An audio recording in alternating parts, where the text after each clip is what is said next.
বুকাত ফুলিলে পদ্মৰ ফুল গৰ্ভতে প্ৰহ্লাদ জন্ম হয়।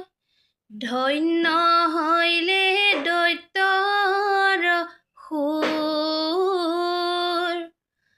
ধন্য হইলে দৈত্যৰ সুৰ।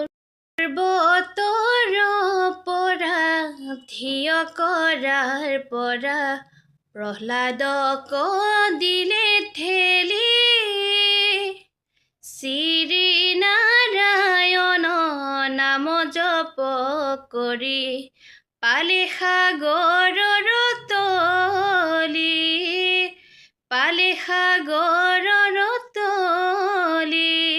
তাতো নমৰিলে প্ৰহ্লাদ ভগতিৰ বলে,